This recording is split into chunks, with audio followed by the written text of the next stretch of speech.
Assalamualaikum warahmatullahi wabarakatuh. Perkenalkan, nama saya Didi Sumantri, NIM 20 11 2772, akan mempresentasikan tentang bentuk-bentuk akhlak pada mata kuliah Akidah Akhlak 3 semester 4 Stai Ana 2 Kuala Tunggal. Langsung saja masuk ke dalam pembahasan, yaitu dengan judul makalah yaitu bentuk-bentuk akhlak. Langsung saja, pengertian dari akhlak itu sendiri yaitu sebuah sistem yang mengatur tindakan dan pola tingkah manusia dalam menjalani kehidupan sehari-hari. Dalam ajaran agama Islam, sistem nilainya tersebut merupakan sumber ijtihad sebagai salah satu metode berpikir secara Islami. Akhlak memiliki terjadinya tindakan dan hubungan antara Allah, sesama manusia, dan alam semesta. Nah, jadi akhlak itu adalah tingkah laku kita dalam kehidupan sehari-hari, baik itu tingkah laku baik maupun buruk. Nah, dalam akhlak itu sendiri ada dua macam, yaitu akhlak terpuji dan akhlak tercela. Nah, pengertian dari masing-masing pembagian tersebut atau macam tersebut yaitu akhlak terpuji ataupun akhlakul karimah, disebut juga akhlakul karimah atau akhlak mahmudah, artinya segala macam perilaku atau perbuatan baik yang tampak dalam kehidupan sehari-hari. Sedangkan akhlak buruk yang disebut juga akhlak mazmumah, yaitu segala macam perilaku atau perbuatan buruk atau tercela yang tampak dalam kehidupan sehari-hari. Jadi akhlak itu intinya itu kebiasaan kita bertingkah laku kepada orang lain ataupun siapapun. Yaitu akhlak itu ada yang terpuji, ada yang akhlak itu yang tercela. Langsung ke perilaku yang disukai Allah terkait akhlak, yaitu pertama jujur. Jujur termasuk akhlak atau kebiasaan. Jujur berbicara kepada orang lain maupun diri sendiri. Jujur dalam tingkah laku, jujur dalam segala hal lah intinya ya tingkah laku yang menyatakan benar-benar terjadi ataupun benar-benar ucapan yang asli. Terus yang kedua, perilaku baik ataupun tingkah laku baik. Nah, jadi perilaku baik itu intinya perilaku yang disukai orang lain ataupun orang melihat itu tidak tersinggung ataupun senang melihatnya, itu adalah perilaku baik. Intinya seperti itu. Yang kedua, rendah hati. Rendah hati sifat seseorang yang dapat menempatkan dirinya sederajat dengan orang lain dan tidak merasa lebih tinggi dari orang lain. Nah, rendah hati itu intinya kita menghargai orang lain, intinya tidak sombong. Lawannya rendah hati adalah sombong. Kita menempatkan orang lain itu sederajat, tidak di atasnya. Nah, yang kedua, yang selanjutnya itu murah hati, dan sikap suka memberi kepada sesama tanpa pamrih atau imbalan.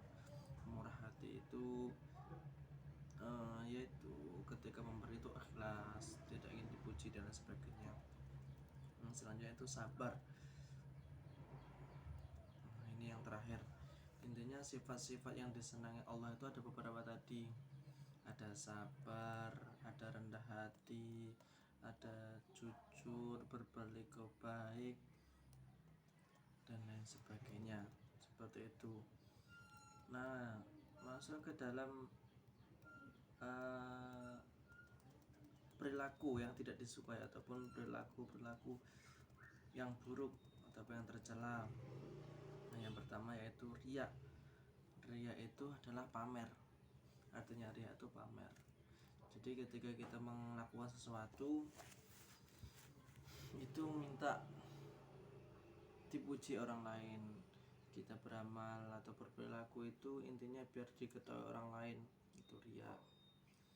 Yang selanjutnya yang kedua yaitu sum'ah, melakukan perbuatan atau perkataan sesuatu agar didengar oleh orang lain dengan maksud agar namanya dikenal. Nah, sum'ah itu seperti kita sombong lah, bisa dikatakan sombong. Kita berbicara panjang lebar agar kita itu dipuji orang-orang lain, agar kita memang dikira orang pintar ataupun lain sebagainya. Nah, itu adalah tadi beberapa perilaku yang terpuji dan perilaku yang tercela pembagiannya. Nah, selanjutnya yaitu akhlak terhadap Allah. Nah, ini tadi akhlak yang di atas tadi, akhlak-akhlak yang menyangkup semuanya, baik itu kepada manusia maupun kepada siapapun. Nah, yang ini adalah akhlak terhadap Allah. Akhlak terhadap Allah adalah pengakuan atau kesadaran bahwa tiada Tuhan melainkan Allah. Dia memiliki sifat terpuji, demikian agung sifat itu yang jangankan manusia, malaikat pun tidak akan mampu menjangkau hakikatnya. Akhlak terhadap Allah itu seperti itu. Nah, selanjutnya itu akhlak terhadap manusia. Banyak sekali rinci yang dikemukakan Al-Quran berkaitan dengan perlakuan terhadap sesama manusia, yang intinya seperti yang atas tadi, jujur, rendah hati, sabar, dan lain sebagainya.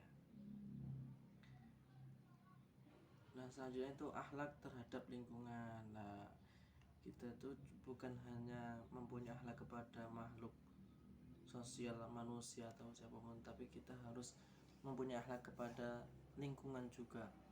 Lingkungan itu seperti ya tumbuh-tumbuhan, binatang, benda-benda yang tak bernyawa lainnya. Seperti contoh kepada kucing, kita menghargai, tidak menyiksanya ataupun bagaimanapun. Nah, selanjutnya itu kita masuk ke penyebab masalah yang berhubungan dengan akhlak. Nah, ini bisa mengubah ataupun mengefekkan akhlak atau kebiasaan kita. Intinya masuk ke penyebab masalah yang berhubungan tentang akhlak. Penyebab-penyebab bagaimana kita bisa mendapatkan akhlak baik, bagaimana kita bisa mendapatkan akhlak buruk. Nah, yang pertama yaitu waktu luang. Maksudnya di sini waktu luang bisa menjadikan penyakit yang membinasakan pemikiran, akal, dan potensi fisik manusia. Karena ini manusia harus beraktivitas dalam berbuat. Jika diri manusia tidak beraktivitas, maka pemikirannya akan beku, akalnya akan buntu, dan aktivitas dirinya akan lemah, sehingga hati hanya akan dikuasai bisikan-bisikan atau pemikiran-pemikiran buruk yang terkadang akan melahirkan keinginan-keinginan buruk. Nah, maksudnya waktu luang di sini ketika kita tidak ada waktu, kita bisa merenung jenuh, akhirnya kita misalkan melihat video porno seperti itu dan lain sebagainya. Dan yang kedua yaitu yang mempengaruhi akhlak, yaitu pergaulan. Hal ini sangat mempengaruhi akal pikiran dan tingkah laku para pemuda. Oleh karena itu, Rasulullah SAW bersabda yang artinya seorang manusia akan mengikuti agama teman dekatnya, maka hendaklah salah seorang darimu melihat siapa yang diajakkan teman dekatnya. Nah, maksudnya di sini maksud dari hadis di atas yaitu kebiasaan manusia, maksudnya kebiasaan teman itu bisa kita tiru. Nah, jadi kita harus mencari teman yang baik, benar-benar baik. Kita memilah teman yang baik ini yang buruk. Jadi kita harus bisa mengetahui ataupun bisa memilah teman baik ataupun yang buruk. Usahakan kita mencari teman-teman yang baik. Biar apa? Biar tingkah laku kita ikut menjadi baik. Seperti itu. Nah, penyebab yang ketiga yaitu lemahnya tingkat pendidikan. Maksudnya di sini kita tidak bisa berpikir panjang bahwa nanti ketika kita melihat video porno, melihat di sumber-sumber yang tidak baik, itu bisa menyebabkan berpikirnya kita juga tidak baik. Seperti itu. Selanjutnya itu cara menanggulangi masalah halak dalam Islam.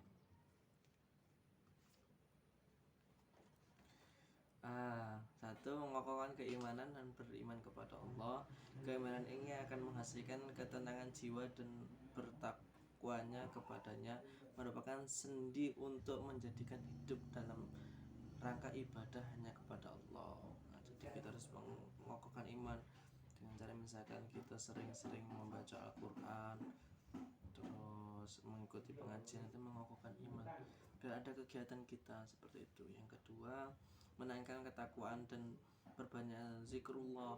Jadi kita memperbanyak zikir kepada Allah. Takwa ini maksudnya melakukan semua perintah dan menjauhi semua larangannya. Mungkin itu saja yang bisa saya sampaikan atau presentasikan mengenai akhlak, bentuk-bentuk akhlak tadi. Kita ambil kesimpulan bahwa yang tadilah kita akhlak itu ada dua macam, akhlak yang terpuji dan akhlak yang tercela. Akhlak terpuji banyak pembagian tadi seperti sabar, rendah hati dan sebagainya. Nah, untuk yang akhlak tercela misalkan riya tadi, sombong dan lain sebagainya. Mungkin cukup itu dari saya. Apabila ada kurang lebihnya saya mohon maaf. Wa akhiran wallahu muwaffiq ila aqwamit thoriq. Wassalamualaikum warahmatullahi wabarakatuh.